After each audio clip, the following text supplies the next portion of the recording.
संस्कृत के मेरे प्यारे साथियों नमस्कार।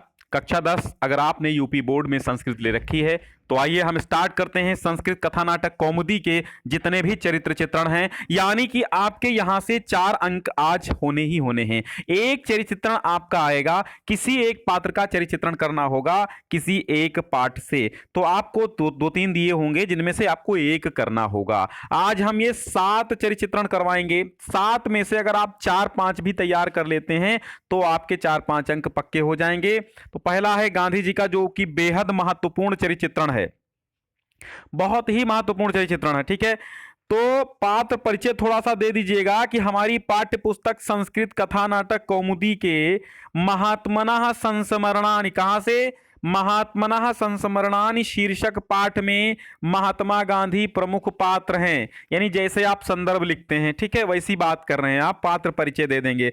पहली हेडिंग तो पात्र परिचय ही रहेगी, इस बात को आपको ध्यान रखना है। तो हमारी पाठ्य पुस्तक कहां से? संस्कृत कथा नाटक कौमुदी के कौन सा पाठ है? महात्मनः संस्मरणानि शीर्षक पाठ में महात्मा गांधी प्रमुख पात्र एवं नायक हैं। इनके चरित्र की विशेषताएं निम्नलिखित हैं या निम्नांकित हैं या निम्न बिंदुओं के आधार पर देख सकते हैं, ऐसी बात आप लिख सकते हैं। पहली हेडिंग आप डालेंगे सत्यवादी। आप सभी जानते हैं महात्मा गांधी का जो चरित्र चित्रण ना लिख पाए उससे बड़ा मूर्ख इस भारतवर्ष में और कोई नहीं होगा। ठीक है, सिंपल सी बात है, हर रोज आप बापू का नाम लेते हैं, हर नोट पे बापू, हर घर में हर क्षण बापू बापू बापू, तो आपको ये सब समझना चाहिए ना। सत्यवादी थे नंबर 1 पे, तो वो क्या थे? सत्यवादी थे। एक दिन मोहनदास ने हरिश्चंद्र नाटक देखा। अब जो पाठ में आपकी बात वर्णित है उसको लिखना है, और पाठ में वही बात वर्णित है जो लोक प्रचलित है, जो उनके जीवन से संबंधित है। तो एक दिन मोहनदास ने हरिश्चंद्र नाटक देखा। मोहनदास किसका नाम था? यानी कि गांधी का, गांधी जी का। तो नाटक का अभिनय देखा, यानी वो नाटक वहां पर चल रहा था सत्य हरिश्चंद्र, तो इन्होंने देखा। पहले नाटक नौटंकी हुआ करते थे, आज भी थोड़ा बहुत होते हैं। तभी से ये राजा हरिश्चंद्र के समान सत्यवादी और सच्चरित्र बनने की इच्छा करने लगे कि मैं भी ऐसा ही बनूंगा। इसके पश्चात महात्मा गांधी जी ने सदैव सत्य का पालन किया। एक बार जब वे छात्रावस्था में थे, यानी स्टूडेंट लाइफ में थे, तो स्कूल में निरीक्षक आए। निरीक्षक मतलब इंस्पेक्टर, यानी वो DIOS होते थे, जिला विद्यालय निरीक्षक, जो आज आपको DIOS जिनको कहते हैं, या BSc बेसिक शिक्षा अधिकारी, तो पहले आया करते थे निरीक्षक लोग स्कूलों में। उन्होंने विद्यार्थियों को कक्षा में अंग्रेजी के 5 शब्द लिखने को दिए। सब विद्यार्थियों ने 5 शब्द सही लिखे, किंतु मोहनदास केटल शब्द की स्पेलिंग शुद्ध न लिख सके। ठीक है, अध्यापक ने उन्हें पास में लगे श्यामपट्ट से इस शब्द की नकल करने का संकेत किया, किंतु मोहनदास ने ये वंचना नहीं की। वंचना माने छल। ये मोहनदास ने छल नहीं किया, मतलब टीचर ने कहा कि भाई आप इससे लिख लीजिए ताकि निरीक्षक आपका थोड़ा सा प्रसन्न हो जाए, तो गांधी जी चुपचाप बैठे रहे। नहीं नहीं, उन्होंने नकल नहीं की भाई। निरीक्षक के चले जाने के बाद मोहनदास पर शिक्षक क्रुद्ध हुए। क्यों नहीं लिखा? मैंने तुमको इशारा किया, क्यों नहीं लिखा? गलत कर दिया। नहीं, ये बात उनको डांटा गया। यद्यपि केटल शब्द की स्पेलिंग ने उनकी सत्य प्रियता सिद्ध कर दी कि भाई मैं सत्य बोलूंगा और सत्य के मार्ग पर चलूंगा, कहीं भी गलत काम नहीं करूंगा, नकल नहीं करूंगा। तथा फिर भी कुछ वर्षों के बाद इन्होंने शिक्षकों का प्रेम और अनुकूलता प्राप्त कर ली, यानी शिक्षकों के निकट हो गया। आज भी जो विद्यार्थी अधिक पढ़ने में अच्छा होता है तो वही शिक्षकों के अधिक नजदीक रहता है, उन्हीं का प्रिय रहता है, और शिक्षकों को भी वो प्रेम करता है, और इसीलिए वो बुद्धिमान होता है, तेज होता है, चतुर होता है, और शिक्षक भी उससे इसीलिए प्रेम करने लगते हैं। जो ज्ञान से प्रेम करता है उससे दुनिया प्रेम करती है। ठीक है, वे सदा सत्य बोलते थे। मिथ्या भाषण यानी झूठ बोलने से बचने के लिए अधिकतर वे मौन का सहारा लेते थे। मौन रहो तो सबसे बेहतर, इससे बेहतर कुछ नहीं। मौन रहोगे तो आप गलत नहीं बोलोगे, आप झूठ नहीं बोलोगे, इसलिए मौन रहते थे अधिकतर। दूसरी हेडिंग आप डालेंगे, दूसरी हेडिंग कि अफ्रीका में प्रवासी भारतीयों के कष्ट का निवारण। 4 अप्रैल सन 1893 ईस्वी में गांधी जी दक्षिण अफ्रीका के नेटाल नगर में गए। कहां गए? नेटाल नगर में गए। अब नेटाल नगर में क्या था? वहां उन्होंने दक्षिण अफ्रीका तथा यूरोप के निवासियों द्वारा तिरस्कृत अपने देशवासियों की दुर्दशा देखी। अब उनके हृदय में दक्षिण अफ्रीका में रहने वाले अपने देशवासियों के दुख को दूर करने की दृढ़ इच्छा पैदा कर दी। उन्होंने भारतीयों को एक सूत्र में बांधने एवं उन्हें प्रेम, त्याग और आत्मबल का उपदेश दिया। आगे देखिए, तीसरी हेडिंग डालेंगे आप। तीसरी हेडिंग डालेंगे उग्रवाद का विरोध। क्या डालेंगे? उग्रवाद का विरोध। आजकल के समान ही गांधी जी अपने समय में भी उग्रवाद की एक कठिन समस्या के रूप में उनके सामने उनके समय में भी उपस्थित था। मानव मात्र को अपमानजनक व्यवहारों द्वारा दबाया जाता था, उसे कोणों से पीटा जाता था। इसीलिए गांधी जी का तत्कालीन अंग्रेजी शासन के प्रति विश्वास उठ गया था। अंग्रेज अच्छे नहीं हैं ऐसा उनको लगा। उन्होंने अपने अंदर ऐसी शक्ति संचित कर ली थी जिससे वे अपने विचारों को जनता तक पहुंचा सकते थे। अगली हेडिंग आप डालेंगे भेदभाव के विरोधी। क्या डालेंगे? भेदभाव के विरोधी। ठीक है। गांधी जी व्यक्ति व्यक्ति में भेदभाव नहीं मानते थे, भले ही वो किसी जात, किसी रंग, किसी लिंग, किसी धर्म, किसी भेदभाव, किसी समुदाय, किसी कम्युनिटी का हो, उसमें भेद नहीं मानते थे। वो कहते थे कि ईश्वर का बनाया हुआ हर इंसान है, वही चाम, वही हाड़, वही मांस, सब कुछ वही खून, सब है ना, लाल रंग खून का। वही सूरज सबको रोशनी देता है, वही चांद सबको रोशनी देता है। चांद और सूरज अलग नहीं हैं। हम जमीनें बांट सकते हैं, वायु नहीं बांट सकते, ऑक्सीजन नहीं बांट सकते, चांद और सूरज नहीं बांट सकते, आकाश नहीं बांट सकते। हम धरती की जमीनें बांट सकते हैं, बॉर्डर्स बना सकते हैं, लेकिन सूरज और चंद्रमा को नहीं बांट सकते कि मैं अफ्रीका में रहता हूं, मेरा सूरज दूसरा होगा। नहीं। तो गांधी जी बिल्कुल भेदभावों के विरोधी थे, अस्पृश्यता को नहीं मानते थे, यानी छुआछूत के बहुत ही विरोधी थे। इन्होंने एक अनेक कष्ट उठाकर भेदभाव का कड़ा विरोध किया। दक्षिण अफ्रीका में इन्होंने रंग भेद, काले घोरे का भेद दक्षिण अफ्रीका में बहुत चल रहा था। इसके खिलाफ आंदोलन चलाया और वहां विजयी होकर लौटे। आगे देखिए, स्वदेशी के पक्षधर, जैसे आजकल बाबा रामदेव जी कहते हैं स्वदेशी अपनाओ, स्वदेशी पतंजलि केंद्र, स्वदेशी अपनाओ, ठीक उसी प्रकार गांधी जी भी स्वदेशी के पक्षधर थे। यानी जो कुछ अपने देश में पैदा हो रहा है उसी को खाइए, जो कुछ अपने देश में हो सके वही बनाइए, जो कुछ अपने देश में संभव हो सके उसका उत्पादन कीजिए, अपने हाथों अपने कपड़े बना लीजिए। स्वदेशी वस्तुओं को अपनाकर ही हम अपने देश का विकास कर सकते हैं, क्योंकि अपने देश में अपनी वस्तुएं खरीदी जाएं तो अपने देश का पैसा अपने देश में ही रह जाएगा। अपनी इस विचारधारा के कारण उन्होंने बंबई में विदेशी वस्त्रों की होली जलाई, जिसमें हजारों लोगों ने बढ़ चढ़कर भाग लिया। उन्होंने लोगों को बताया कि विदेशी वस्त्र पहनना पाप है और विदेशी वस्त्रों को जलाकर हमने पाप को जला दिया है। प्रेम और एकता के अग्रदूत। भारत में गांधी जी प्रेम और अहिंसा के अग्रदूत थे। प्रेम और अहिंसा गांधी जी के अनुपम अस्त्र थे। इन्होंने उनके द्वारा विखंडित भारतीयों को एकता के सूत्र में पिरो दिया। यही कारण है कि इनके समर्थन में भारत के ही करोड़ों नागरिक, नहीं विश्व के अन्य देशों के भी नागरिक खड़े हो गए। उपेक्षितों के नेता। महात्मा गांधी सदैव ही उपेक्षितों के नेता थे, उपेक्षितों के हितों के पक्षधर थे। अपने इसी आचरण के कारण उन्हें अनेक बार गोरे लोगों द्वारा अपमानित होना पड़ा, किंतु उन्होंने उनका पक्ष लेना नहीं छोड़ा। किसका? उपेक्षितों का। जो लोग उपेक्षित थे, जो शोषित थे, जो कमजोर थे, जो गरीब थे, लाचार थे, दीन थे, दुखी थे, उन सबका पक्ष लिया गांधी जी ने। नैतिकतावादी। महात्मा गांधी जी बड़े नैतिकतावादी थे, नीतिज्ञ थे। अनैतिक कार्यों में आपकी रुचि नहीं थी, रुचि नहीं लेते थे। उनके इस गुण का पता इस बात से चलता है, जब विद्यालय में आए इंस्पेक्टर कक्षा के बच्चों से केटल शब्द लिखने के लिए कहा, तब उन्होंने केटल शब्द को अपनी कॉपी पर गलत लिखा। अध्यापक के कहने पर भी उन्होंने शब्द को सही नहीं किया। अंत में आपको ये 2 पंक्तियां लिखनी हैं कि इस प्रकार गांधी जी सत्यवादी, नैतिकतावादी, रंग भेदी इत्यादि अनेक चारित्रिक गुणों से युक्त भारत माता के सच्चे सपूत तथा मानवता के पुजारी थे।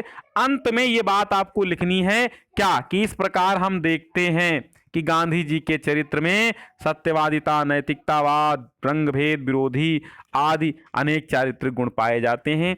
तो ये दो लाइनें हमेशा हेडिंग्स को ही रिपीट कर दिया जाता है।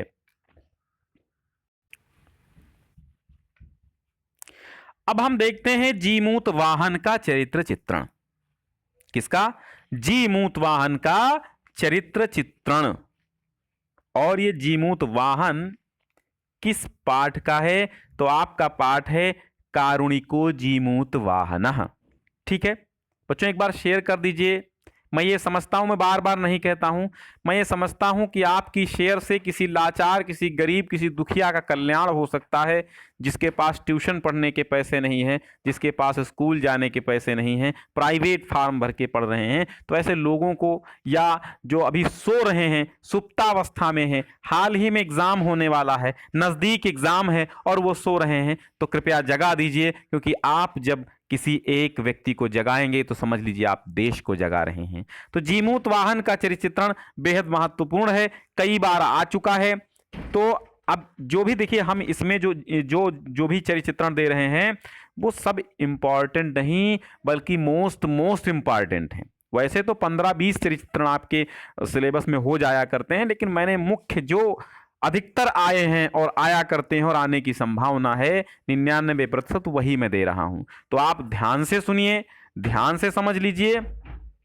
आपके यहां से 4 अंक पक्के होना तय है।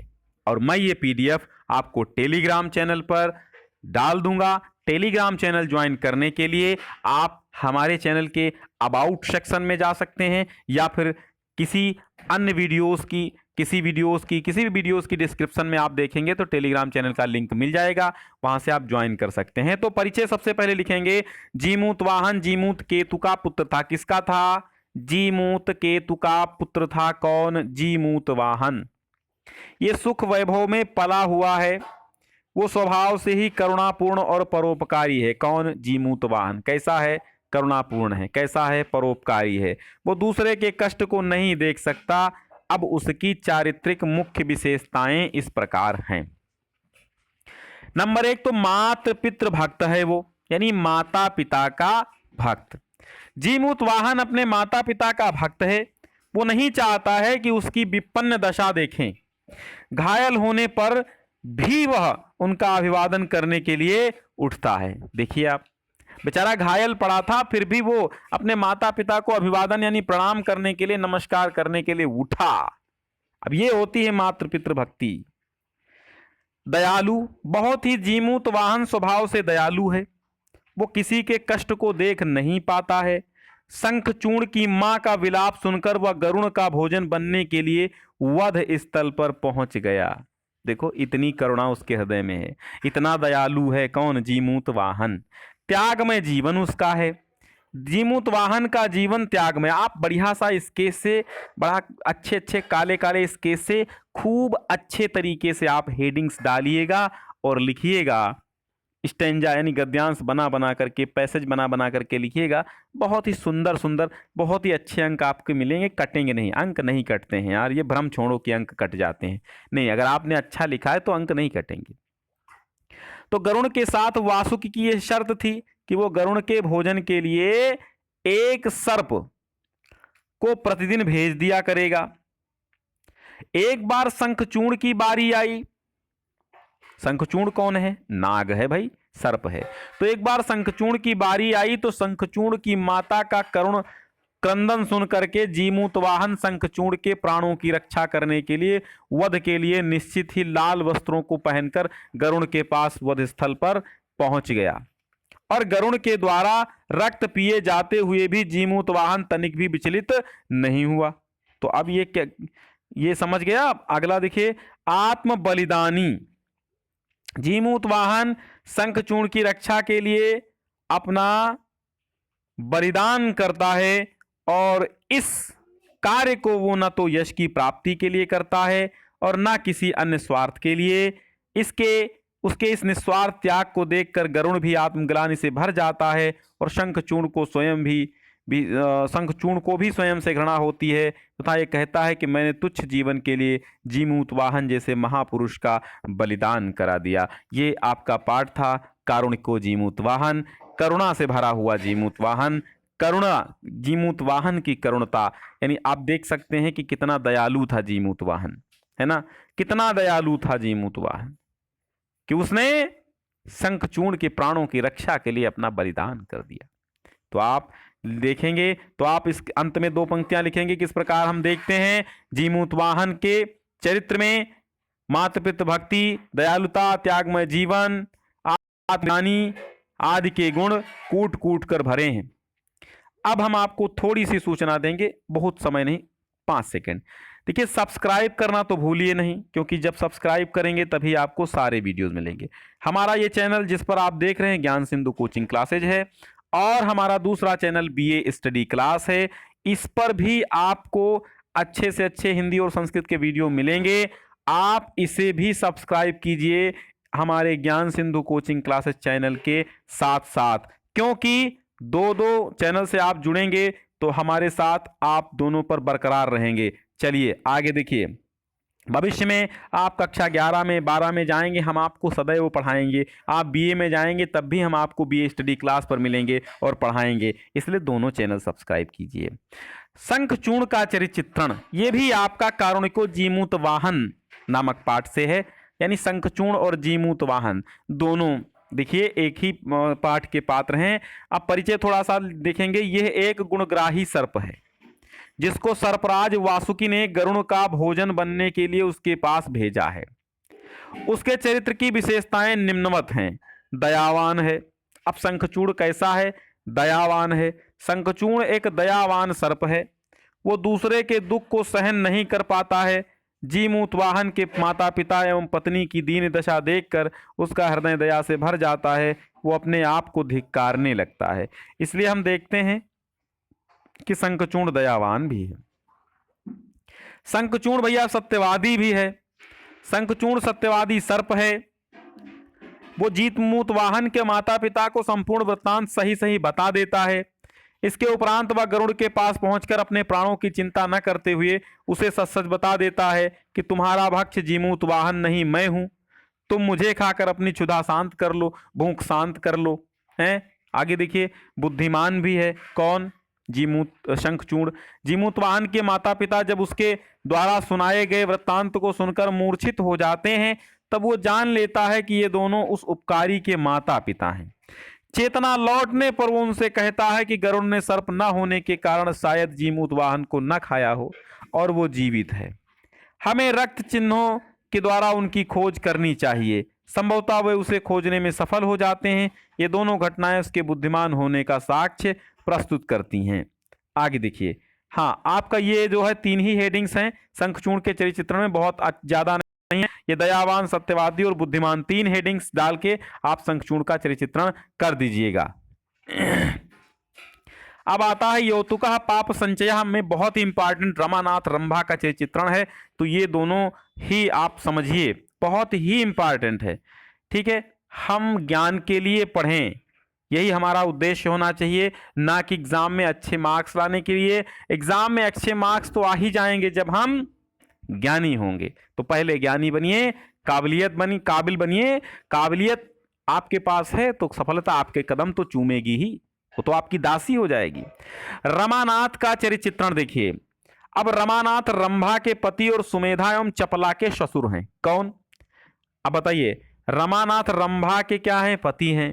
सुमेधा और चपला के क्या हैं? ससुर हैं। यानी सुमेधा और चपला ये 2 जो हैं रमानाथ की बहुएं हैं। बात समझ में आई? रमानाथ की 2 बहुएं हैं, रंभा और सुमेधा।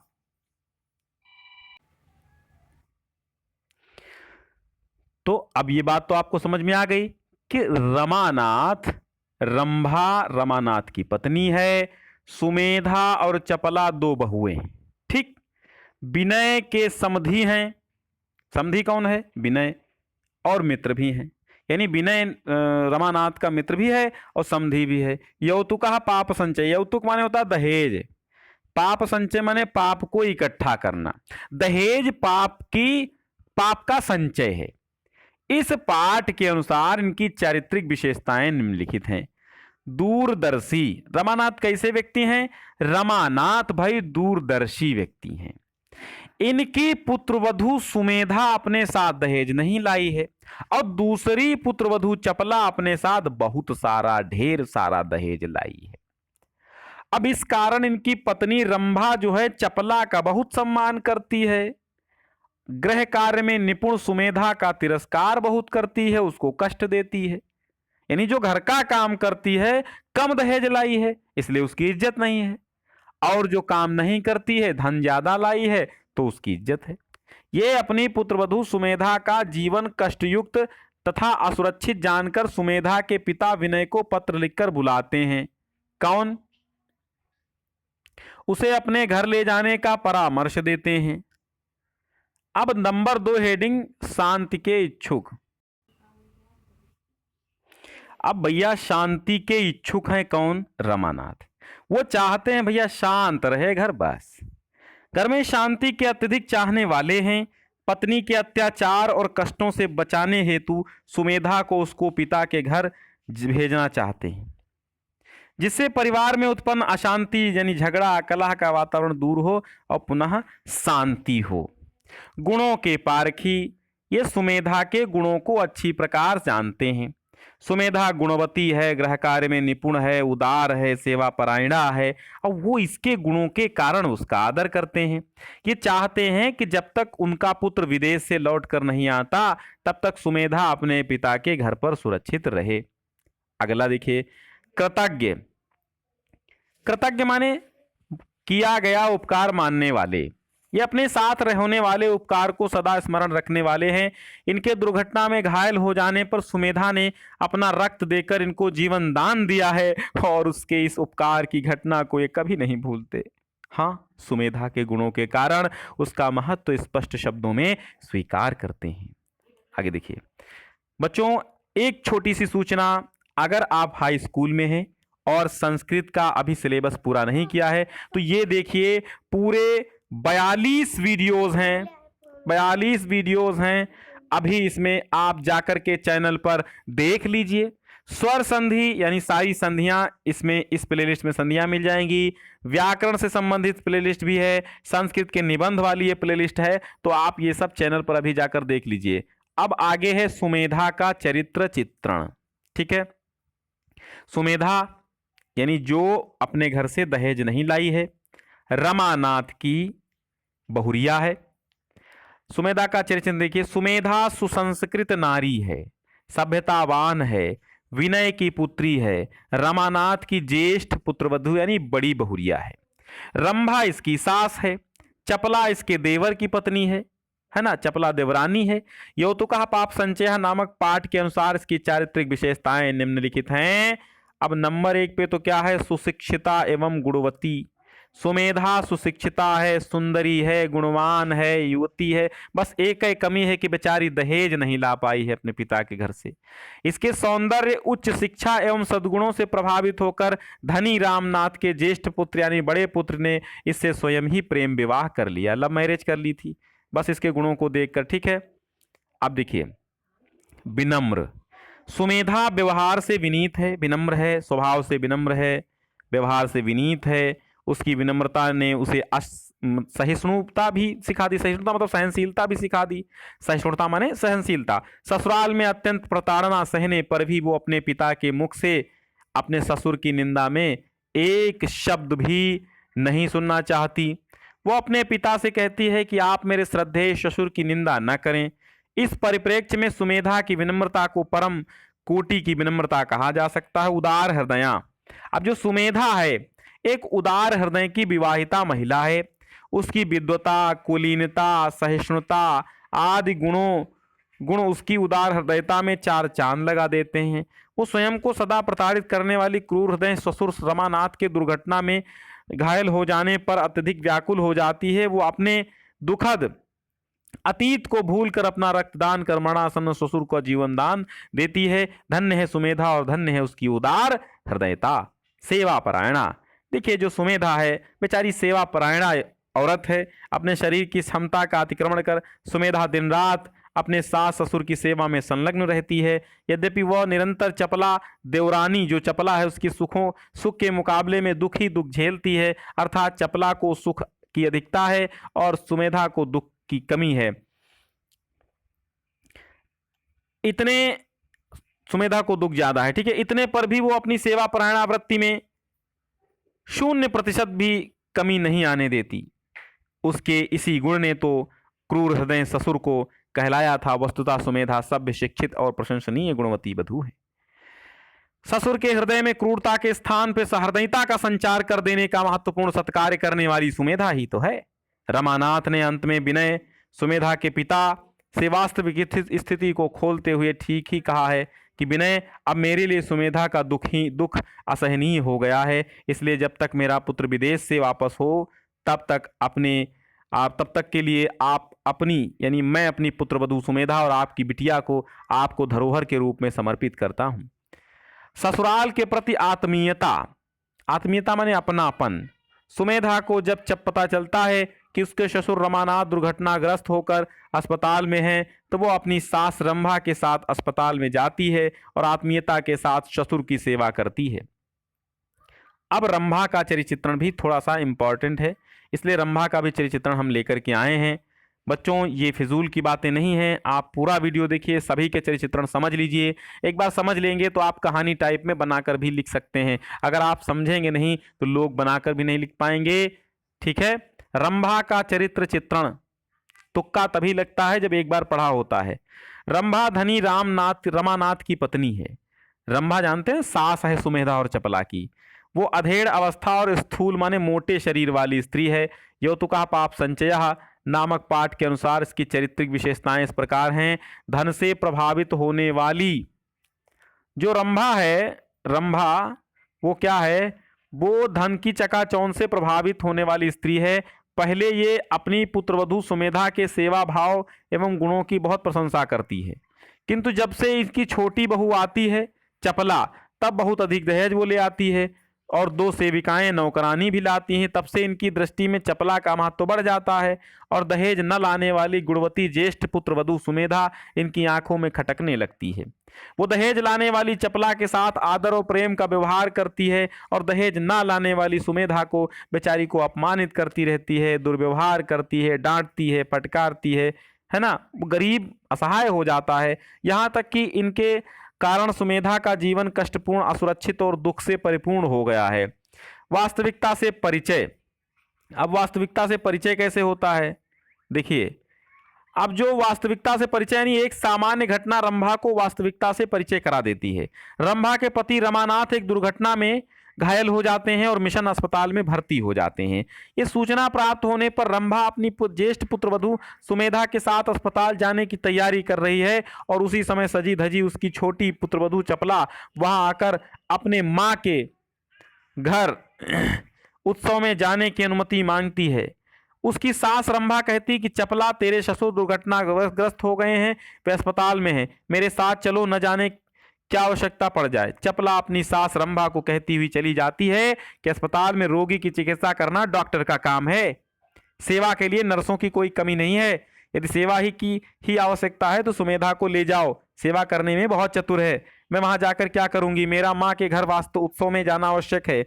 चपला का ये रूखा उत्तर सुनकर रंभा वास्तविकता से परिचय हो जाती है कि पैसा ही संसार में कुछ भी नहीं होता है, पैसा ही संसार में सब कुछ नहीं होता है।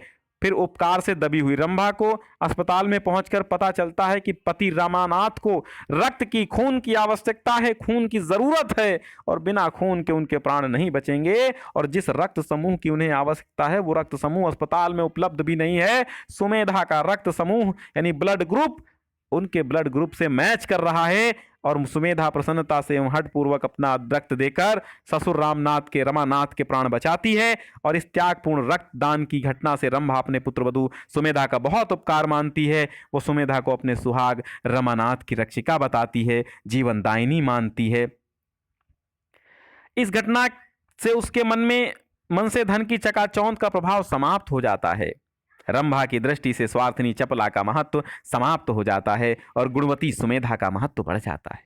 इसलिए सेवा बहुत बड़ी चीज है। कृतज्ञा। रंभा स्वार्थी अवश्य है किंतु कृतघ्न नहीं है। कृतघ्न माने वह जो अपने किए गए उपकार को नहीं मानता है, और कृतज्ञ माने जो उपकार को मानता है। वो उपकार को मानती है, एहसान को समझती है, दूसरों के द्वारा किए गए उपकार को मानने वाली है। सुमेधा द्वारा अपने पति की प्राण रक्षा करने वाली उस सुमेधा पर वो उसके उपकार का गुणगान अपने पति तथा अपने समधी से करती है। सुमेधा को घर में उचित सम्मान देती है। आगे देखिए, स्वार्थी। जी हाँ, रंभा स्वार्थी है। अपने पति रमानाथ की भांति रंभा भी स्वार्थी है। वो अपनी पुत्र वधू पर दहेज न लाने के लिए अत्याचार करती है। ममैव बुद्धि भ्रमिता, मेरी ही बुद्धि चकरा गई, कथन उसकी इस स्वार्थी प्रवृत्ति की स्वीकारोक्ति का सूचक है। यानी मेरी ही बुद्धि चकरा गई जो तुझ जैसी बहू लेकर के आई, है ना, पति को चाहने वाली। अब रंभा जो है तो थोड़ा सा कड़क स्वभाव की, लेकिन पति को बहुत चाहती है। जब वो दूरभाष पर अपने पति के दुर्घटना का समाचार सुनती है तो रोने लगती है। अपनी पुत्रवधू चपला को भी वो अपने पति की शुश्रूषा के लिए रोकना चाहती है, लेकिन नहीं रुकती है। वो पति को ही अपना सौभाग्य समझती है। वो उसके इस वाक्य तस्याह एव रक्तेन मम सौभाग्य लालिमा सुरक्षीकृता है से स्पष्ट हो जाता है।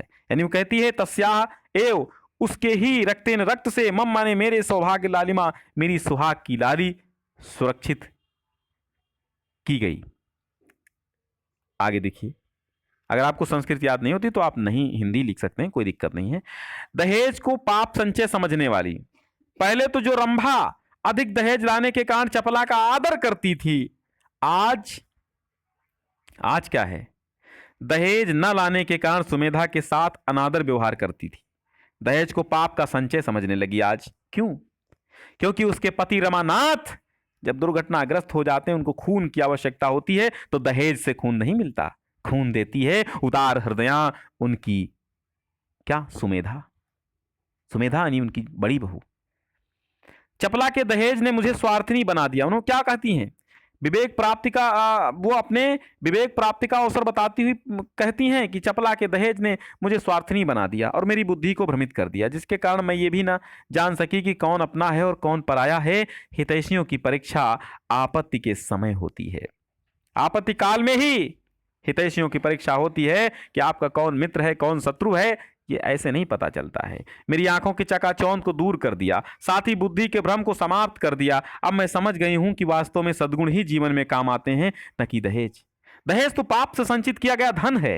ये कहती हुई स्पष्ट शब्दों में स्वीकार करती है कि गुणवती सुमेधा पुत्रवधू को पाकर हम धन्य हो गए। इस प्रकार ये स्पष्ट है कि रंभा जहां स्त्री स्वभावोचित धन, लोभ, दुपता, स्वार्थी गुण जैसे दुर्गुण भी हैं, इस वहीं पर पतिव्रता, लज्जाशीलता, सद्गुणों का भी समावेश है। आइए अब एक चित्रण दीपक का बचा हुआ है। दीपक का बहुत इंपॉर्टेंट है। इससे पहले आप अगर कक्षा 10 में हैं, हिंदी नहीं पढ़े हैं, तो ये आपकी प्लेलिस्ट हमारे चैनल पे मिल जाएगी। अगर आप कक्षा 12 में हैं तो आपको साहित्य हिंदी, कक्षा 12 में सामान्य हिंदी आप लिए हैं, साइंस साइड से हैं, तो आपको मिल जाएगी। और हमारे दोनों चैनल आप सब्सक्राइब कर लीजिए, जिससे आप हमसे जुड़े रहें। अब दीपक का चरित्रण है। देखिए, दीपक एक हिंदू छात्र है। गुरु गोविंद सिंह के गुणों से प्रभावित होते हुए भी उसमें जातिवाद की भावना विद्यमान है। उसकी चारित्रिक विशेषताएं निम्न प्रकार हैं। शिष्टाचारी। नंबर 1, दीपक कैसा है? दीपक शिष्टाचारी है। यद्यपि दीपक में जाति पात की हीन भावना है, किंतु वो अशिष्ट नहीं है भाई, शिष्टाचारी है, सभ्य है। वो किसी के साथ अशिष्टता का व्यवहार नहीं करता। घायल अवस्था में भी वो उठकर आफताब का स्वागत करता है।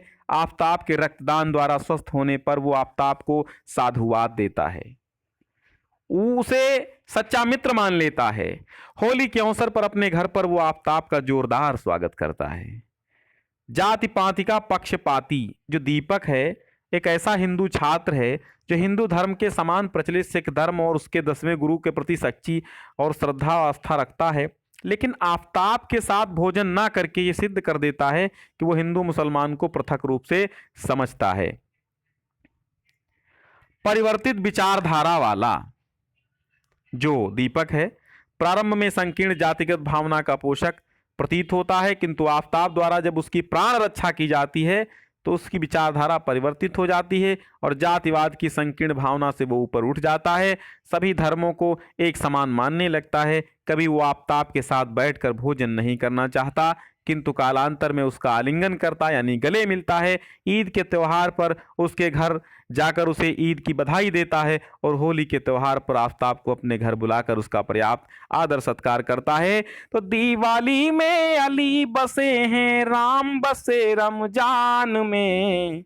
दिवाली में अली बसे हैं, राम बसे रमजान में। ऐसी बात नहीं दुनिया में जैसी हिंदुस्तान में। आप अंग्रेजी में दिवाली लिखिए, लिखिए दिवाली। दिवाली लिखेंगे तो दिवाली के लास्ट में ये अली शब्द आ गया। और रमजान लिखिए, रमजान, रमजान में शुरुआत में ही राम आ जाता है, इसलिए दिवाली में अली बसे हैं, राम बसे रमजान में। ऐसी बात नहीं दुनिया में जैसी हिंदुस्तान में। एक बार थोड़ी सी सूचना दे देते हैं कि आपको संधियां, कक्षा 10 की पूरी संस्कृत, कक्षा 10 के पूरे निबंध, हाई स्कूल के अनसॉल्व्ड पेपर, सबकी प्लेलिस्ट हमारे चैनल पर मिल जाएगी। तो अभी सब्सक्राइब कीजिए ज्ञान सिंधु कोचिंग और साथ में आप शेयर भी कर दीजिएगा, क्योंकि कोई सुप्तावस्था में स्टूडेंट हो तो जाग कर पढ़ने लगे और आप बहुत ही अच्छे अंकों के साथ उत्तीर्ण हो। मेरी शुभकामनाएं आप सभी के साथ हैं। बहुत बहुत धन्यवाद।